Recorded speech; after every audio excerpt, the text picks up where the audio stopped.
নমস্কার। গল্পের জংশনে আমার সকল শ্রোতা বন্ধুদের জানাই স্বাগত। গল্পের জংশনের আজকের নিবেদন মহাকবি কালিদাস রচিত অভিজ্ঞান শকুন্তলা, শকুন্তলা ও রাজা দুষ্যন্তের কাহিনী। অভিজ্ঞান শকুন্তলম নাটকের নায়িকা হলেন শকুন্তলা, যিনি ঋষি বিশ্বমিত্র এবং অপ্সরা মেনকার কন্যা। জন্মের সময় তার পিতামাতার দ্বারা পরিত্যক্ত হওয়ায় শকুন্তলাকে ঋষি কর্ণের নির্জন আশ্রমে লালন পালন করা হয়। একজন সুন্দরী কিন্তু নিষ্পাপ কুমারী হিসেবে বেড়ে ওঠে সে। একদিন রাজা দুষ্যন্ত বনে গেলেন হরিণ শিকার করতে। শিকার করতে করতে একসময় তিনি দলছাড়া হয়ে ঘুরতে ঘুরতে ক্ষুধার্ত ও পিপাসিত হয়ে পথ হারিয়ে এক মনোরম বনে পৌঁছে গেলেন। তখন রাজা দুষ্যন্ত মালিনী নদীর তীরে কর্ণমুনির আশ্রম দেখতে পেলেন। দেখলেন আশ্রমে হিংস্র জন্তুরাও শান্তভাবে ঘুরে বেড়াচ্ছে। দুষ্যন্ত আশ্রমের ভিতরে প্রবেশ করে মহর্ষি কর্ণের দেখা না পেয়ে তার কুটিরে গিয়ে তাকে ডাকতে লাগলেন। তখন কুটিরের ভিতর হইতে সুনিতম্বিনী রূপবতী যুবতী একটি মেয়ে বেরিয়ে এসে জানালো কর্ণমুনি তার পিতা। তিনি ফল সংগ্রহ করতে বনে গেছেন, শীঘ্রই ফিরে আসবেন। মেয়েটি রাজাকে আদর করে বসিয়ে তার জন্য খাবার সাজিয়ে দিল। এই সুনিতম্বিনী রূপ যৌবনবতী মেয়েটিকে দেখে রাজা দুষ্যন্তের খুবই পছন্দ হয়ে গেল। রাজা দুষ্মন্ত জানতেন কর্ণমুনি ঊর্ধ্বরেতা, অর্থাৎ শত্রু ক্ষয় করে নাই এমন ব্যক্তি। তপস্বী তিনি, তার কোনো কন্যা তো থাকতে পারে না। তাই রাজা শকুন্তলার কাছে তার জন্ম রহস্য জানতে চাইলে শকুন্তলা রাজাকে জানালো অতীতে এক সময় বিশ্বমিত্র মুনি কঠোর তপস্যা করছিলেন। তাই দেখে দেবরাজ ইন্দ্র চিন্তায় পড়ে যান। তিনি বিশ্বমিত্রের কঠোর তপস্যা ভঙ্গ করার জন্য অপ্সরা মেনকাকে পাঠালেন। মেনকা বিশ্বমিত্রের কাছে এসে নানান যৌন বেদনাময়ী নৃত্য করতে লাগলেন। সেই সময় মেনকার পরনে ছিল শ্বেত শুভ্র পাতলা বসন। নৃত্যরত অবস্থায় হঠাৎ বাতাসে তার গায়ের সেই বসন খুলে নিয়ে গেল। সুনিতম্বিনী রূপ যৌবনবতী সর্বাঙ্গ সুন্দরী বিবস্ত্র মেনকাকে দেখে বিশ্বমিত্র মুগ্ধ হয়ে গেলেন।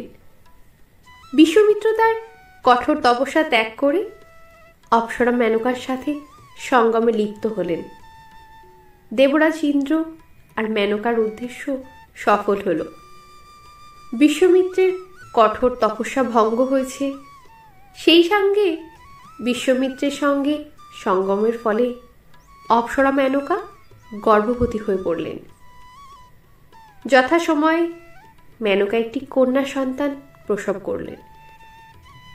সেই সদ্যজাতা কন্যা শিশুটিকে মেনকা মালিনী নদীর তীরে একটি গাছের নিচে ফেলে দেবরাজ ইন্দ্রের সভায় ফিরে গেলেন।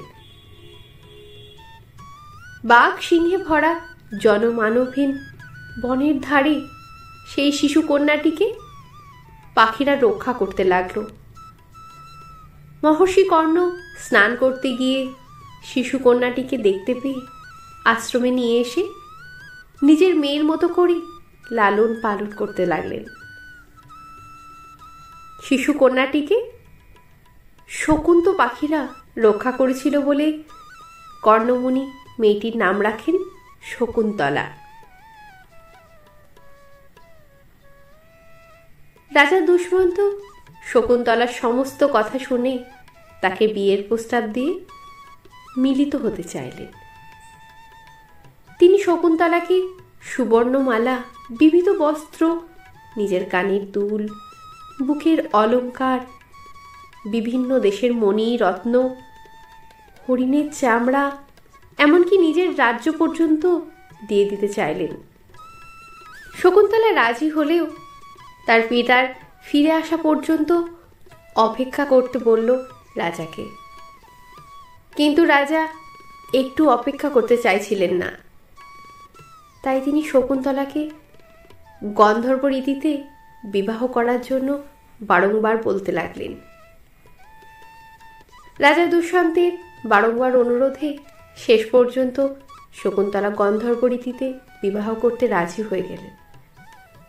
কিন্তু বিয়ের আগে শকুন্তলা রাজা দুষ্যন্তকে শর্ত দিল তাদের যে পুত্র জন্ম নেবে সে যুবরাজ হবে এবং রাজা দুষ্যন্তের পরে সেই পুত্রই রাজ্যের রাজা হবে।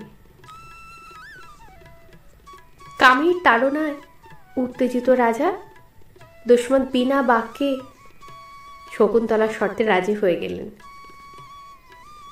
আবার শকুন্তলা সানন্দে দুষ্যন্তের সঙ্গে রতিক্রিয়ায় লিপ্ত হল। সম্ভোগ সমাপ্ত হলে রাজা দুষ্যন্ত আর এক মুহূর্ত আশ্রমে থাকতে চাইলেন না।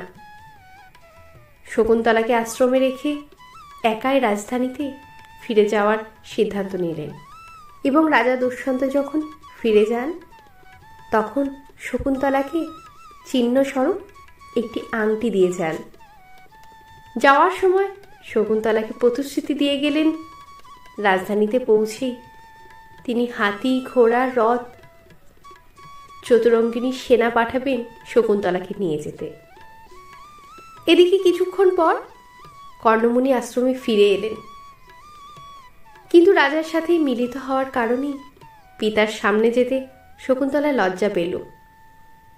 তখন কর্ণমুনি দিব্য দৃষ্টিতে রাজা ও শকুন্তলার মিলনের বিষয়টি জেনে নিয়ে শকুন্তলাকে জানালেন পিতার অনুমতি না নিয়ে শকুন্তলার পুরুষ সম্ভোগে ধর্মের হানি হয়নি। নির্জনে বিনা মন্ত্রপাঠে কামুক পুরুষ ও কামুকী নারীর যে মিলন তাকে গন্ধর্ব বিবাহ বলেন। ক্ষত্রিয়ের পক্ষে তাই শ্রেষ্ঠ। এরপর শকুন্তলা অহর্নিশি দুষ্যন্তের কথা ভাবতে লাগলেন। একদিন গোপন স্বভাব ঋষি দুর্বাসা মুনি কর্ণের আশ্রমে এলে শকুন্তলা প্রতিচিন্তায় মগ্ন থাকায় ঋষি সেবায় অবহেলা করে। এতে দুর্বাসা মুনি ক্রুদ্ধ হয়ে তাকে শাপ দেন যে যার কথা চিন্তা করতে করতে শকুন্তলা ঋষি সেবায় অবহেলা করেছে সেই শকুন্তলাকে বিস্তৃত হবে। শকুন্তলার সখীরা তার হয়ে ক্ষমা প্রার্থনা করলেন দুর্বাসা মুনির কাছে। দুর্বাসা শান্ত হয়ে তাকে ক্ষমা করেন এবং বলেন যদি সেই ব্যক্তির দেওয়া কোনো উপহার সামগ্রী শকুন্তলা তাকে দেখাতে পারে তবে আবার তিনি শকুন্তলাকে চিনতে পারবেন। এদিকে দুষ্যন্ত ফিরে আসছে না দেখে শকুন্তলা নিজেই দুষ্যন্তের রাজধানীর উদ্দেশ্যে যাত্রা করে। পথে নদীতে স্নান করতে নেমে তিনি দুষ্যন্তের দেওয়া আংটিটি হারিয়ে ফেললেন। এরপর অঙ্কুরীয় ছাড়া দুষ্যন্তের রাজসভায় উপনীত হলে দুষ্যন্ত শকুন্তলাকে চিনতে পারেন না। অপমানিত শকুন্তলা পুনরায় বনে চলে আসেন। সেখানে জন্ম দেন এক পুত্র সন্তানের। তার নাম হলো ভরত। শৈশবে ভরত হয়ে ওঠেন অকুতভয় ও প্রবল পরাক্রমী। ছেলেবেলায় তার খেলা ছিল সিংহকে হা করিয়ে তার দাঁত কপাটি গোনা। শকুন্তলা ছেলেটি কর্ণমুনির আশ্রমেই লালিত পালিত হতে লাগলো। দেখতে দেখতে ছেলেটির বয়স 6 বছর হয়ে গেল। এরই মধ্যে ছেলেটি প্রচণ্ড বলশালী হয়ে উঠল এবং সে অসাধারণ বল বিক্রমে বন থেকে বাঘ, সিংহ, মহিষ, হাতি ইত্যাদি ধরে নিয়ে আশ্রমে গাছের সঙ্গে বেঁধে রাখত। সকল জন্তুকেই সে দমন করতে পারত বলে আশ্রমবাসীরা তার নাম দিলেন সর্বদমন। সৌভাগ্যক্রমে আংটিটি একজন জেলে মাছের পেটে আবিষ্কার করে। ইতিমধ্যে এক ধীবর মাছ ধরতে গিয়ে একটি মাছের পেট হতে রাজার অঙ্গুরীয়টি উদ্ধার করে। সেটি দেখে দুষ্যন্তের শকুন্তলার কথা মনে পড়ে যায়। তিনি তাকে খুঁজতে পুনরায় বের হন। অনেক খুঁজে তিনি শেষে সিংহের সঙ্গে ক্রীড়ারত এক বালকের সন্ধান পান। নাম জিজ্ঞেস করতে ছেলেটি বলে সে রাজা দুষ্যন্তের পুত্র ভরত। এরপর ভরত দুষ্যন্তকে শকুন্তলার কাছে নিয়ে যায়। আবার সকলের মিলন ঘটে। এরপর দুষ্যন্তের ঔরসে শকুন্তলার 3টি পুত্র লাভ হয়। নমস্কার।